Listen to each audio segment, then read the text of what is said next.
Hello and thanks for staying with us. Welcome to Political Platform, the program that airs both on Repa Radio and Africa Independent Television, AIT. My name is Amechi Anapwe. Now, Nigeria's political season will formally enter a new phase on Wednesday. That will be August 19, as the Independent National Electoral Commission, INEC, opens the window for campaigns to start for the 2027 presidential and National Assembly elections. The campaigns will run until January 15, 2027, just a day before the polls, the elections that will take place on January 16. Campaigns for the governorship and state houses of assembly elections are scheduled to begin on September 9, just about 2 weeks' time or more. For the political parties and their candidates, this marks the transition from months of consultations, coalition building, mobilization, and political maneuvering to an open contest for voters' support. All those behind-the-scene moves will now be forced out in the open as political parties and their candidates will be forced to interface directly with you, the voter. You know you're the king in all this. Beyond the rallies and campaign promises, however, the 2027 contest raises critical questions about the quality of political debate. Are we going to see a debate where all the presidential candidates will agree to participate? In the previous elections, many of them dodge, like we see in local parents. They run away from debating. What are their fears? Questions about campaign financing. Where are they going to pull funds from? How will that adhere to rules guarding campaign financings? Questions about issue-based politics, not issues that will divide the country. Questions about use of state institutions for the party in power. Questions about use of mocks, talks, and all that for perhaps the opposition parties. Issues of hate speech, misinformation, and conduct of supporters. There are also concerns about the extent to which INEC and security agencies can enforce the rules and guarantee a level playing field. Would they be hamstrung? Particularly as political actors have already been accused of engaging in activities resembling campaigns before the official commencement of the campaigns. As the campaign season begins on Wednesday, August 19, what should Nigerians expect from the political parties and their candidates? Will the contest be driven by competing ideas and policy alternatives, or by personality, ethnicity, religion, and other political calculations? And with the presidential and National Assembly elections coming first, how important will these campaigns be in shaping the choices Nigerians will ultimately make at the polls? These are some of the issues we examine today as the race for the 2027 presidential and National Assembly elections moves into the campaign phase. They have about 6 months before the elections in mid-January. We'll be joined by Hamzat Lawal. He's the founder of Connected Development and is presently a Chevening Scholar at the Institute of Development Studies, University of Sussex, United Kingdom. Before we meet with him, we will update you with the latest developments in the just concluded Osun State governorship election. Also on Monday, workers and pensioners in Osun State held a victory rally for Governor Ademola Adeleke in Osogbo, the state capital. Key election observer groups that monitor the elections are also presenting their findings. My colleagues, as usual, are with me, Uju Eje, Sholaja Simi, and Mustafa Mohammed. Gentlemen of the press, welcome to the program. Thank you. Good morning. Thank you. Telling them that as far as workers are concerned and pensioners, you have to treat them well. Whatever Mr. Governor is seeing today is just a result of his good deeds towards workers and pensioners. Welfareism is always the force as far as the government is concerned. We want to appreciate him. And this victory is not just a victory, it is victory for all. They're giving us priority. I want it to continue giving us priority. I'm looking forward to housing scheme in Osun State where workers will be able to have something to live as a place of abode even after retirement. I will expect the issue of the outstanding bonds for the minimum wage for pensioners to be settled once and for all. I will expect the promotion, and as soon as the new minimum wage come into being by next year, I will expect him, even as he did during the first minimum wage, which we did in 2024, to be among the first again that we adopt and implement the minimum wage for workers. Welfare of workers priority, and I concur. I'm always of the belief that the human element in every society should take priority. You heard from the workers themselves, they voted massively for Governor Adeleke because he prioritized payment of salaries for workers and pensioners for those that have retired. With Jueje yesterday, you raised the issue of the former commissioner for finance, who happened to be the APC governorship candidate. Exactly. Who was a commissioner when the APC administration were paying half salaries. Half salary, and the yes. people extracted their full pound No, of they, you know, I had a talk with some of them before the election, and they told me it's a debt he's owing and they must extract it from him, that civil servants have been waiting the opportunity to do their, you know, you do me, I do you. And I think from what the man is saying now, you can adduce that they actually did that. And because for every worker, like he said, it's always a priority, welfare, good pay. It's bad enough that we pay seemingly poor salaries. And then for you to not slash it in half, no right-thinking person, I mean, no dedicated worker will be happy about that. And I like the way that they said they are going to hold Governor Adeleke to his promises. And let's hope that the way he has managed, even without local government funds, for 4 years, and you know that he will be able to even build on that and do better for the workers. The magic Tinubu did in Lagos. Exactly. When Obasanjo held local government funds, he continued to source money from elsewhere to pay them. Ademola Adeleke did the same. You can't even begin to compare Lagos to Osun, because Lagos is a state where revenue generation is very, very high. There are a whole lot of, even if you talk about the motor parks in Lagos alone, you know, but then coming to Osun, it shows that the man is very prudent for him to be able to manage, because Osun is up to now more of a civil service state than, you know, with industries and all of that. So Tinubu could have fared better given that Lagos can generate much, but Osun and also, like you said, it's a miracle, and let's hope he builds on that miracle and gives the people a much better life. Shola? When I see things like this, it gets me a bit worried. For someone whose folks were, you know, civil servants, with humility, my dad started from, you know, after graduation, became a permanent secretary. His wife joined the public service after leaving university as well. My mom left, you know, directorate cadre. So when the entitlements that belong to them becomes a jamboree, I get worried. When it's turned to a privilege. Exactly. And that's what the political class often does. You're not paying the director what is commensurate with what he ought to get, pittance, apart from those who put their hand in the till, and you make it seem like as if you're doing them a favor. So I won't. I'll celebrate with the workers in Osun, because if a civil servant is not paid, things stop. They will sabotage in fact, your by plans. 25th of every month, have they not seen salary? They keep every minute checking their phones to see whether need to check. Because their life depends on it. Yes, because those funds which they have, you know, for which they signed to work, needs to be given to Is them. it not sheer wickedness for someone in power to either cut workers' salary or refuse to pay? Because they don't have any other means of livelihood. Now, those in government will always say, oh, economy is bad, revenue is not coming in, but you see them live larger than life standard. They will not sacrifice, but they expect the workers to sacrifice. The poor workers. The poor workers. So there are two elements to this discourse so that we get the balance in. Number one, a worker is due his or her wages. Nobody has a right to deny them that. Mm-hmm. Once you've signed a contract with them and given them letters. Now, the other leg is this. Remember, I started my conversation with saying my folks were civil servants, so I know how it touches. But there are not a few civil servants who do nothing.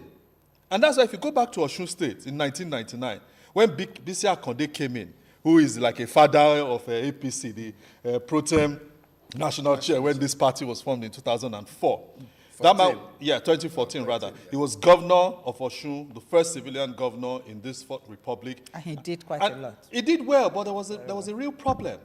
He looked at the bureaucracy of Osun State, and the man started this thing of right-sizing. It was a horrible one in Osun then. He cut salaries. Himself and organized labor in Osun, they were daggers drawn for almost 2.5 years till he lost the second term re-election bid in 2003 to Olaguso Yoyinlola. So it's not today Osun people started this battle of trying to get what is due them. But the truth is, there are many of the civil services in this country which are over-bloated. So if you're a technocrat, if you're a politician, you can look at it and say, look, I have 33,000 workers. Do I need them? Then you try to right size. Or how best do I utilize their So in every organization that wants productivity, even if it's the public service, there's a need to go to ministry today with due respect to them. Many of them are not in the office. But you recall that during the time of Obasanjo as president. Some of them? Okay. Some of them. But during the time of Obasanjo, a minority of them. Obasanjo as president, Obasanjo made civil servants to sit up. I remember a time we were looking for one minister for 3 months. He was not in the country. He was abroad. But as soon as Obasanjo came into power, he would just pay them unexpected visits. And, the ministries, began to mend. Okay. And you saw ministers at their duty posts because he was checking. Okay. Mustafa, just... you've not been forgotten. First of all, let me apologize for what happened yesterday. I instead of saying Ladoke Akintola, I mixed up the name saying Akintola Willie. A lot of our colleagues called me. It was a slip of tongue. Thank you very much. Going back to the issue of half salary before in Osun State, they shouldn't have taken their anger on the commissioner. They should have taken their anger on Arigbeshola, who tried to show people that he's an ustaz, a pious Muslim with his small beard that you can count, and his trousers that have always... You can call it Gemo in local palace. With his trouser that cannot even touch the ankle. But you don't the carry... state of Osun. Yeah, you cannot carry a pious appearance and cheat the people who are under you. The wages of a worker must be paid. There's a contract between public servant and the government and whoever is the head of that government. And mind you, as a Muslim, I don't take it kindly on anybody, whether in public service, private, or even laborers that you are going to hire for you to for them to work for you, and you pay them half that amount, or you refuse to. And I can tell you, if those people do not have, Aribe Shola and others do not have the forgiveness of those civil servants they have cheated, the day they will stand before God Almighty. Perhaps they punished Aribe Shola because he lost woefully his constituency. Even when he became Minister of Interior, he failed woefully. He was there announcing public holidays, Christmas, and Salah. But look at the current Minister of Interior, what he did with the issues of how quickly Nigerians can get international passport and others. Yes. Those efforts by the current Minister of Interior should be commended. And I can tell you that public service is not a slavery. They deserve a lot of welfare. Today, a lot of public servants will retire from work. They still pay rent. Many of them cannot afford to build houses or rent. And the kind of useless pension laws that we have, which does not allow you to access much of the funds you have. I think we're beyond the anger at paying back the commissioner in Osun election. I think we need to carry out as a people and government a lot of reforms about public service, about pension, about welfare, and whatever. Remember, most of these civil servants pay transport, they pay rent, their children go to school, they pay medical. So imagine, your take home is very little. When you retire, you don't have access to much of your pension. Where does that take us to? Quick one from Shola. The monetization policy of the Obasanjo administration, though good to cut costs, but it didn't cut the cost across board. It didn't touch the political class. So when somebody is a civil servant, you rise through the ranks, you get into public service with your degree, probably you earn another one. If you can top it up with a PhD, you do so. You get to, you've done 28 years, become a deputy director or so. And suddenly, you are living in one lungu. Because the houses that the government built to put you in that category and cadre, politicians have bought it. So, so it's like a mixed bag. So our policy reforms in the public service need to be wider. And I believe the civil servants and the other leg, the public servants, deserve a better deal. And of course, maybe we should take an example from Lateef Jakonde. The Jakonde estates, that is what has given some civil servants of his time, a sense of belonging today. Those houses were built at a very cheap rate, moderate houses. And they revised monetization policy. And public servants bought federal government houses. In this case, Jakonde monitored it so well. It was sold to even teachers, real civil servants. When are we going to see that again? When governments at all levels prioritize the welfare of workers and by extension its citizens. I always say, most times the governments at all levels make the mistake of prioritizing the economy. If you ask them, they point at certain GDP, GNI, and say, oh, we are doing well, inflation. Economy on paper. Not climbing astronomically. And I tell them, these are secondary. The primary is welfare and well-being of citizens. Their living conditions, as we saw in Osun State, where Ademola Adeleke, who prioritized workers' welfare, was paid handsomely by the workers. Now, lesson for other state governors. Elections are fast approaching. If you're indeed not paying your workers, you'll be paid back by the workers. President Bola Tinubu has always said, I've made more money available for the governors, much more they were getting before. And the governors have acknowledged, yes, we are getting so much. But the president also reminded them that they are not spending rightly by concentrating on frivolous big projects, flyovers and all that. Some little pain. Because at times we're in Abuja so here, where so we need to look back. It's paining me because the governor's lodge in Abuja, I'm a Lagos person, nothing was wrong with that lodge. I've been there, exquisitely furnished, lovely. They pulled down the whole thing so that they can award contract to build another lodge. A befitting. Come on, I mean. It has to be Most of the governors do the same thing Almost all the governors' lodges, after every election. Yes. The least most of them do is to renovate. But these same governors buy fleet of cars. You have like 30 cars in a convoy when the hospitals are empty, in schools children sit on the ground, dilapidated buildings as hospitals and schools. They send jobless people to Jerusalem and Mecca. When are we going to get it right? You see, they turn around to blame the president most times, whoever the president is, while they have collected billions of naira, hundreds of billions, and they fail to do the needful. Okay, let's go for a break. We'll have a guest, we told you, Hamza Lawa, Connected Development founder and a Chevening scholar at the master's level in the United Kingdom. He will be joining us from Brighton in UK, but we'll share this footage as we go into campaign starting from Wednesday, August 19. Are you going to hold down the politicians to their promises in the past? For the president, some say he will run on his own record. For the opposition, they have more room to make promises. But the president made a promise in 2023. And that promise, and you have heard about it, the promise about electricity. Let's take a listen to that, and when we come back, we'll bring in our guests. Way, by all means necessary, you must have electricity. And you will not pay for estimated bill anymore.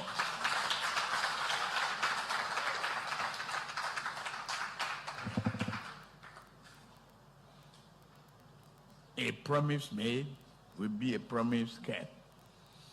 If I can't keep the promise and I come back for second term, don't vote for me. That's the truth.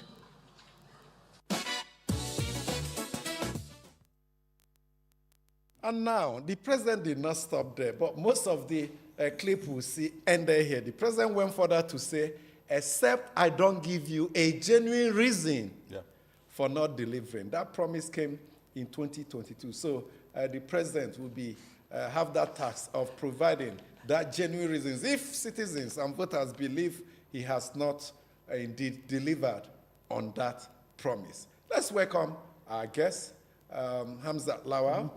Thank you so much for joining us. Hamza, why are you laughing?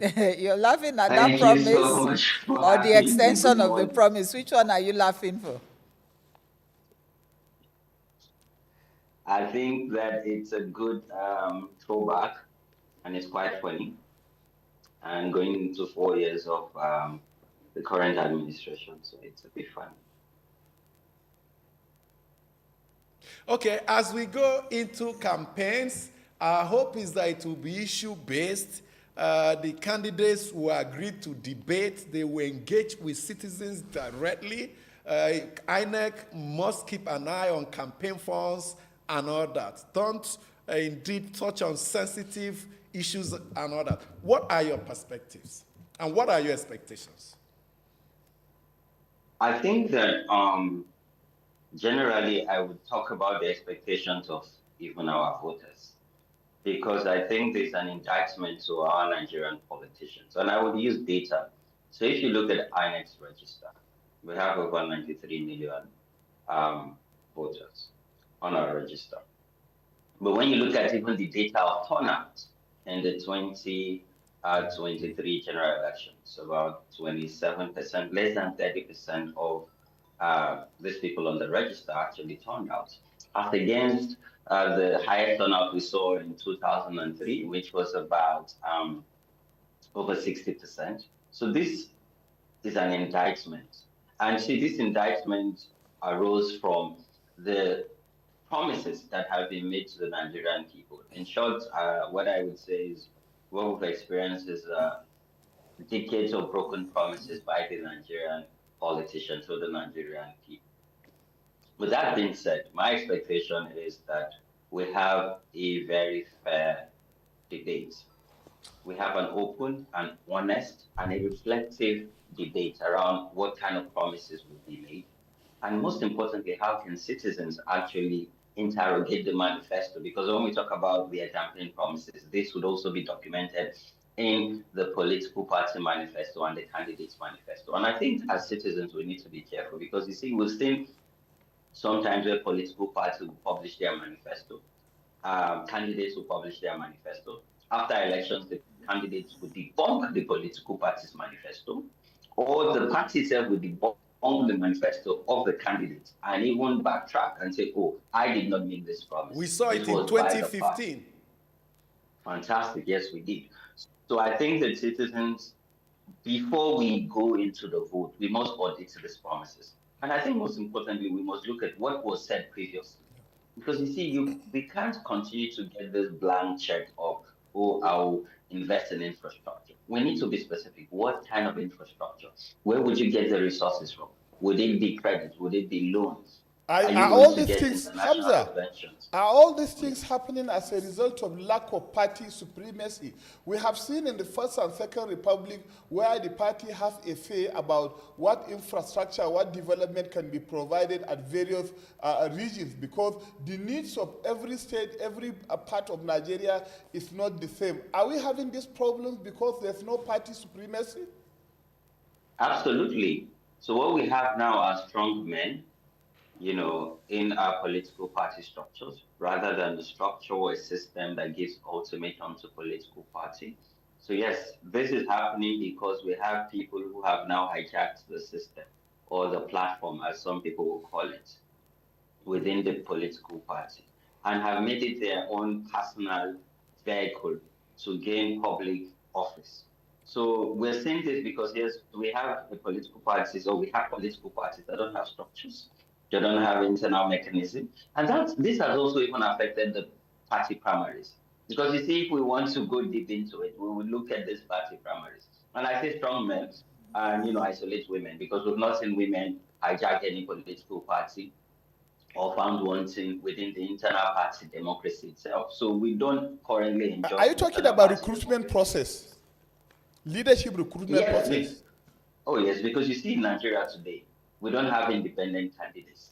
So for you to run for an elected position, you must go through the political party.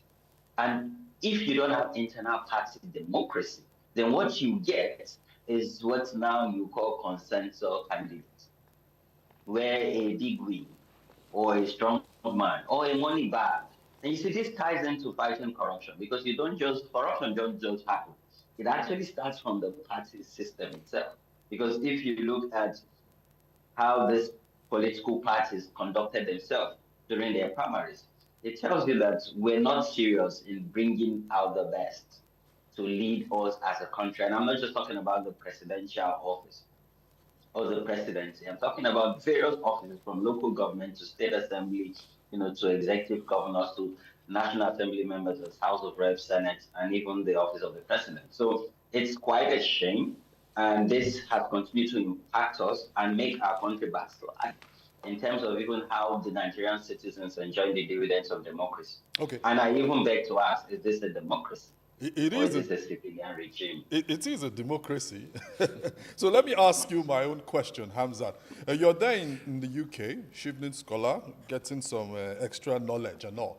Even in the same UK where you are, a change of leadership at the level of the Labour Party. Someone won elections for that party, Keir Starmer, and midway, members of his party, even the electorate are saying, you're not doing some of the things you said you would do. And they've picked somebody else, Andy Burnman, to come in and do what he wants to do. And that man has set out his own agenda within the same Labour Party.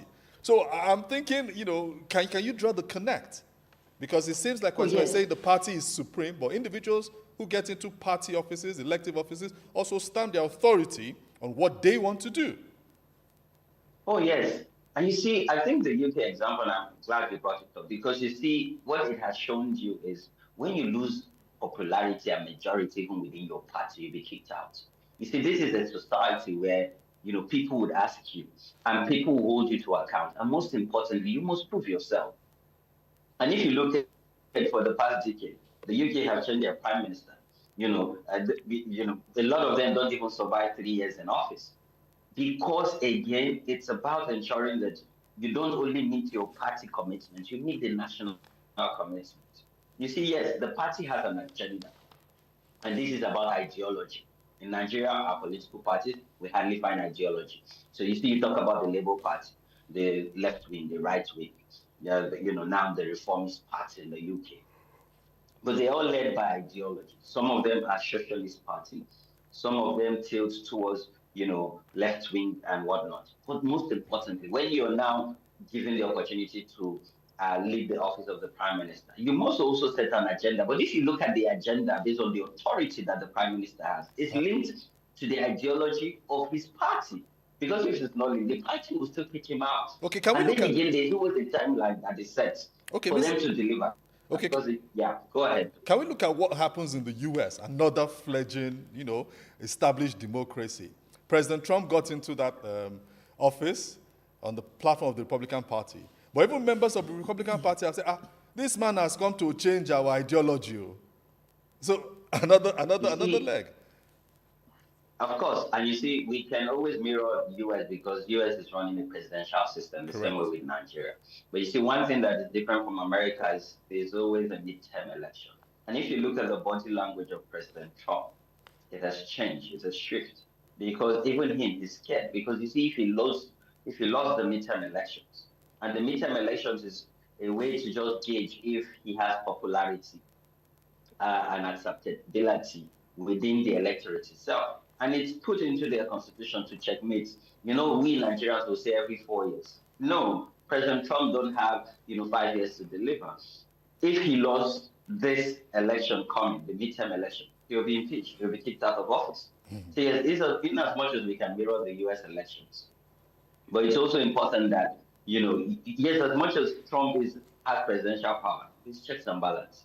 So there's a lot of reform he wanted to do, but their Supreme Court kicked some of this reform out using the instrument of the Constitution. Yep.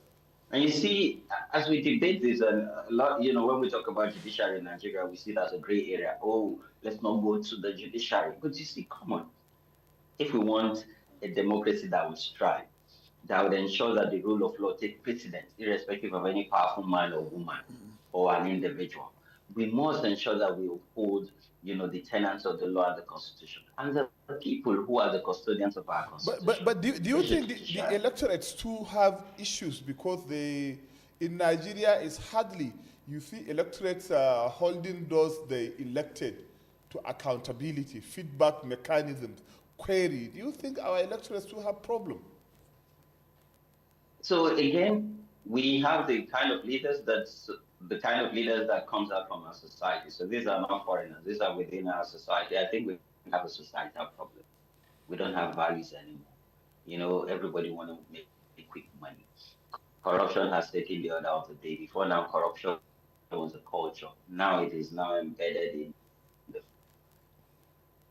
as it's made. I think the Nigerian people have also tried in holding their leaders accountable. We have civil society organizations that try to mobilize and even sensitize citizens to hold their leaders accountable. But you see, now the politicians are also using the instrument of the law to clamp down on citizens, to picket citizens, to target them, and even bring Trump up charges. I see there was a case in some states where a young person would even go on social media to say, oh, this agency have gotten X amount of money. Can you account what you've done with this one? The next day, he said I've been tracked with his mobile phone and picked up and brought to Abuja to come and answer frivolous questions. Or they take the person to court and say, oh, cyberbullying. So I think again, because of all of this, a lot of people are even scared to ask questions. And people who remain in this field of even following the money or asking critical questions, there's that Hamza, fear that the political class have instilled in them so that they can do their job to ensure that the Nigerian people enjoy this democracy that we fought. Hamza, no doubt this is a very, very serious issue, a situation where politicians come, say all manner of things, and of course, at the end of the day, they don't deliver. You have talked about CSOs and all the others trying to engage both the players and the citizens, but we can't let it stop here. What other methods can the citizens use to engage these politicians as they come with their new promises or maybe renewal of old promises in order to sway votes to their favor? There must be a way out. What can we do further than what we have done? I think we need to invest more in civic education and civic engagement and, sensitize more people. But you see there's an opportunity here. There will be a lot of town hall meetings because a lot of politicians will now be engaged in outreach, both the ones that have gone to their constituents and those that have not gone until after they close to the expiration of the office. Everybody will go back to their roots. And that's the beauty of democracy. You must go back, to your constituents, to the people, because now the power has gone back to the people. And that's the beauty of elections and democracy. So what citizens have to do, most importantly, is get knowledge and education and ask the critical questions. If they say they will create jobs, ask them, how many jobs have you created? If the ones who are not in office say they will create jobs, how would you create these jobs? In which sectors?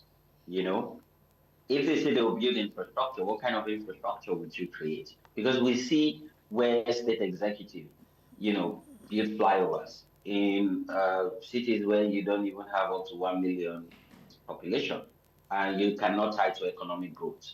So why are you investing billions in building flyovers when you even have dilapidated primary care centers and public amenities like even primary education that gives us the foundation of learning? Because so I think that's because it's a conduit pipe. Oh yes, it's a way for them to skim the milk, like I always say. So it's for citizens to be very smart this time. Ask critical questions and follow up with your questions. But then again, for us, we would work with citizens to create a pledge card.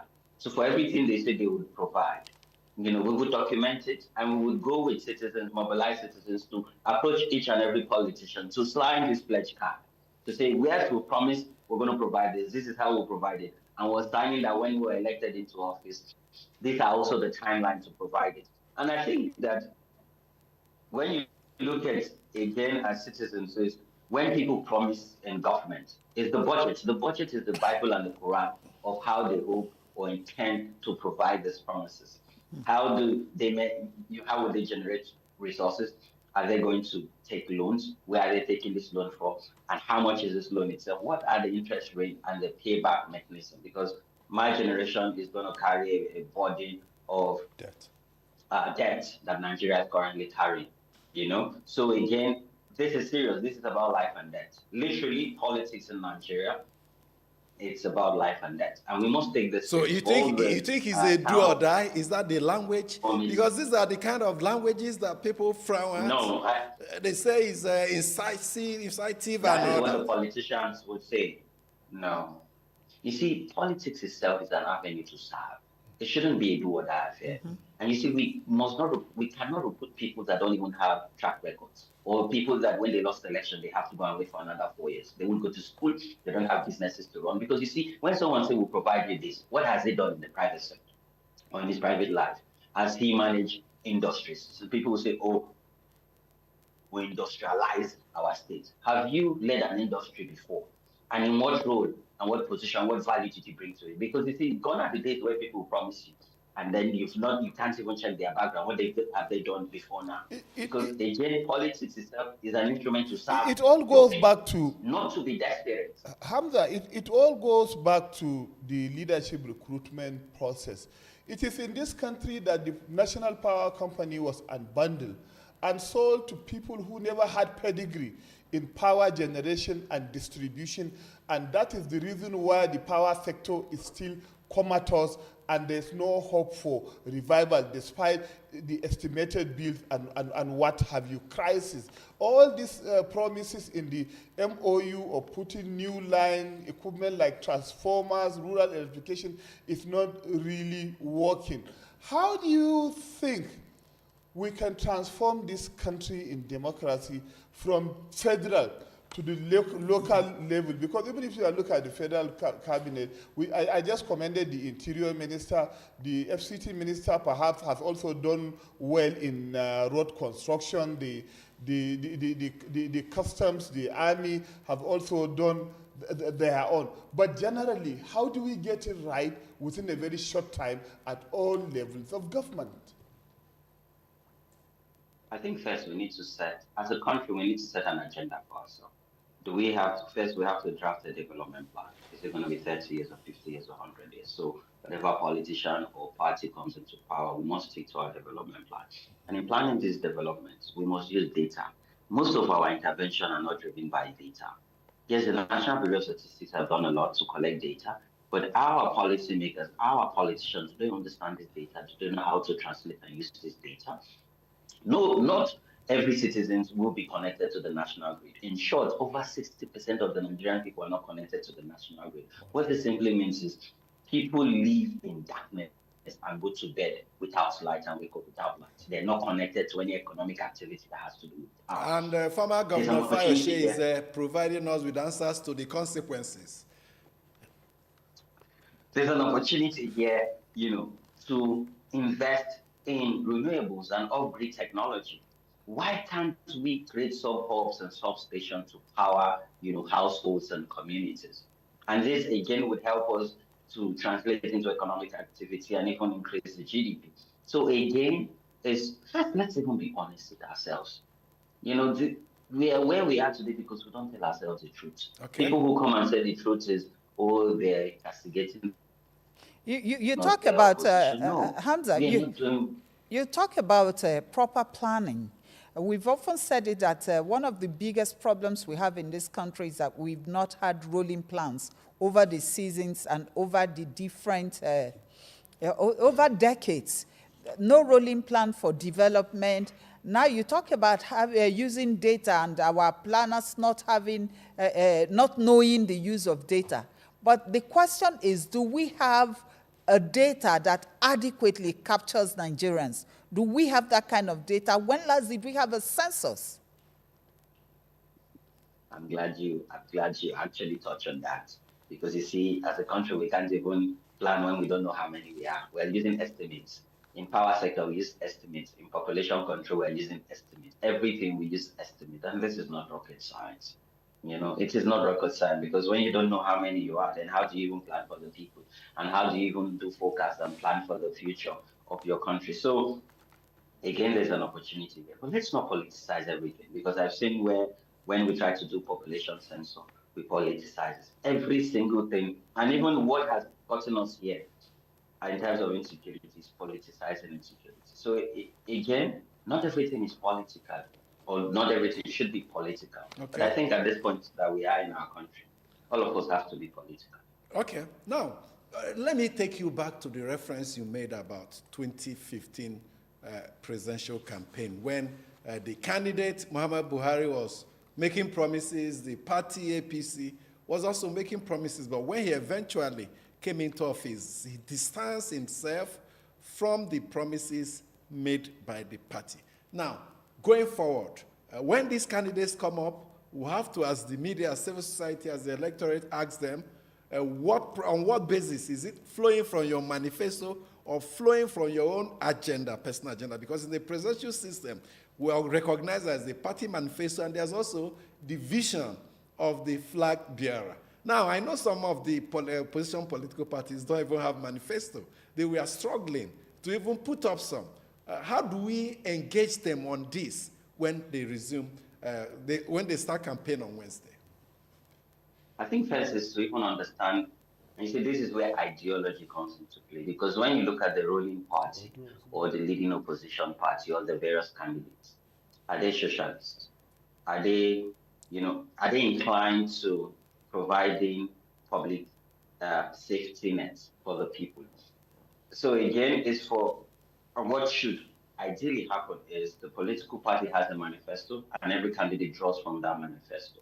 So all the candidate manifesto will be a sub-team of the big team. So again, as civil society, as media, as electorate, we must demand first that political party have a manifesto, so that we can always compare the political party manifesto and the candidate's manifesto during the campaign period.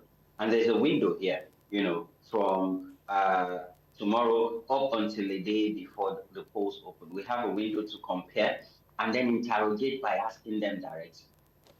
And I think that we must even go a step further beyond even engaging these candidates. We must engage the platform that they're vying from. Because you see on the ballots, you don't see the name of the candidates. You see the logo and the acronym of the political party. So we cannot isolate the political party, even if they've conducted their primaries, because the umbrella itself is part of the political party. So we must continue to engage the political party, because as we continue to engage them, then they will strengthen their internal party democratic system, so that we will not have the various court cases, that even stall the electoral process itself. You think so, Hamza? You think so, Hamza? Because we have seen a situation where, those in authority have hijacked party machineries, and those within the party, including the leaders, willingly follow them because of the largesse that they enjoy from those leaders. So how can we get even the party leadership to take the responsibility of holding power within the party, instead of dancing after the political office holders because of what they stand to get from them? So you see, this is where we talk about, bringing in service to the process itself. So why are you in a political party, or why are you seeking power if it's not for service? And I think the Nigerian people need to be smart about this. When we continue to give opportunity for people that we know are not going to be there for the interest of the people, the interest of the masses, to serve and manage resources, or even mobilize resources for the people. So yes, when you even talk about party machinery, these are individuals we're talking about. And let's not take it away. We have a system, or we have a country that we don't have values. So you're dealing with individuals that don't have principles, they don't have values. So everything will go, and everybody is trying to play the long game in Nigeria's politics. Let us be patient. It is turn by turn. Nigeria limit. Okay, so Hamzat, this is a mindset that must shift and we must change. Hamzat, I may disagree with you that we do not have values. Maybe some people who get into political office throw away the values they probably had before now, because in whatever sphere we're in, And I want to point the mirror back in our direction. You are in civil society. You're one of probably thousands of civil society organizations which operate in the Nigerian space. I work in the broadcast medium, which is one of several. The NBC has told us now that there are not less than 780 something thousand entities which have broadcast licenses. Okay. But my point is this: if we look at the political class, yes, how have we, the media and civil society, fared? Have we helped these persons to be able to do what they need to do as politicians? I'll appreciate if you can answer in 30 seconds as we are out of time. Imagine that you and I do not exist, or we don't have a voice in this very young democracy. The way things are was now, just imagine that we're not doing anything, how things would be. Just reflect and imagine that. Okay, we have to thank you so much, Hamzat Lawa, founder, Connected Development, and Chief scholar in University of Sussex in United Kingdom. Thank you so much for offering your perspective. We hope you come back before polls so that you join the media, your civil society organization in monitoring campaigns and holding both the leaders and the candidates to account. We hope you come back before then.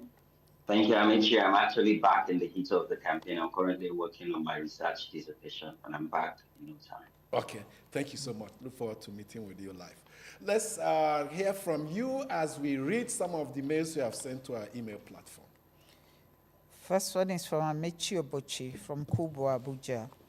And Amechi says, the FCT minister, Nyesom Wike, is undoubtedly working, particularly in the area of road infrastructure development, both within the city center and other parts of the Federal Capital Territory. However, anyone who told me last week that parts of Abuja's city center would experience serious flooding, I probably would not have believed it. The topography of the city center is such that it has historically been less prone to flooding. Yet, last week, the city center witnessed heavy flooding. Going forward, President Bola Tinubu should please encourage the FCT minister to balance infrastructure development with strict adherence to Abuja's original master plan. Development should not mean bulldozing everything in sight or sacrificing the green areas and natural drainage systems that make Abuja unique. And second one is from Femi Jagede from Airport Road, Abuja. Femi says, as campaign begins tomorrow, we should set the tone for the political parties. To me, what I'm expecting from the political campaigns are how the party that will form the government will solve housing crisis, how to solve the energy crisis, how to stop the brain drain in the education sector and health sector, how to rescue Nigeria from terrorists. To me, these should form the basis of any serious-minded government come 2027. Okay, we have some here as well. Let me share them with us. This one is from Ugochukwu, who has written in from Lagos. Osun gubernatorial governorship election has come and gone, but what are the lessons? Kudos to INEC for a job well done. Even with the last-minute court order, they came through. Kudos to security agents as the pre-election violence was contained on election day. Democracy is not under threat, as opposition used to say when they lose. In the last 3 governorship elections, APC has won 1, while the opposition won 2. Desperation by politicians made the House of Assembly member to import about 140 persons from Ondo and Ekiti states and equip them with 200 PVCs to vote. But thank God the police arrested them. Osun voters are not swayed. They had about 44% voter turnout, which gives hope for 2027. And Nephew Kunta has written in from Songwater, that's in Ogun State. Congratulations to Governor Adeleke of Osun State over his victory. The people of Osun did well for the massive turnout of voters, though it was still below the average. The people really voted for better governance and not empty promises, hopelessness, as seen at the federal level under President Tinubu. However, the lessons from the Osun governorship election come 2027 is that Nigerians should be ready to come out en masse to vote for a better Nigeria, because it makes it difficult for politicians to rig elections when people turn out en masse to vote and defend their votes. Let's believe that the people's votes will count come 2027, because we cannot continue this way. Enough, and Nephew Kunta says, is enough. Thank you so much for the mails and from our live YouTube stream comments there at RRDS says, what about the gold, farmlands, etc. in the north? How much contributions have they made to the growth of Nigeria? Shamaka Aminu says, okay, let's leave that one and go to Bankola Atiba, who says, the truth is that even in the United States, politicians have become stronger than the parties. Donald Trump is a pungent example. I hope the first one the first writer can just go to Zuba or Lafia to see the truckloads of cows, rice, beans, vegetables going to other parts of Nigeria. And you're talking about gold. The problem with gold mining is that 90% of those who are doing the gold mining from Zamfara to Katsina, parts of Nasarawa, Osun, and even, Osun is in the south, but in Kogi are the illegal miners that government is really fighting so hard. If government can put a scheme and then bring corporate gold miners, you can count by yourself how much it will add to the GDP. And let me quickly talk about the flooding in Abuja. It is really, really bad. But in my own area, when you talk about coming from Cedar Crest Hospital to those estates around there, it is really, really terrible. It's an emergency situation. The only bridge that connects is caving in. Half of the bridge has caved in. Thank you so much for that. The authorities the canal is are listening damaged. to you. Celeste Sinona says, as political party kickstart their campaigns tomorrow, may it be on issues and not insults and dancing. Well, yes. Front burner. Yes, absolutely. And that's what we promise we do. That's our own promise. We'll wait for the politicians to also put their promise on the table. Thank you so much for joining us today. My name is Amici, and on behalf of my colleagues, have a good time.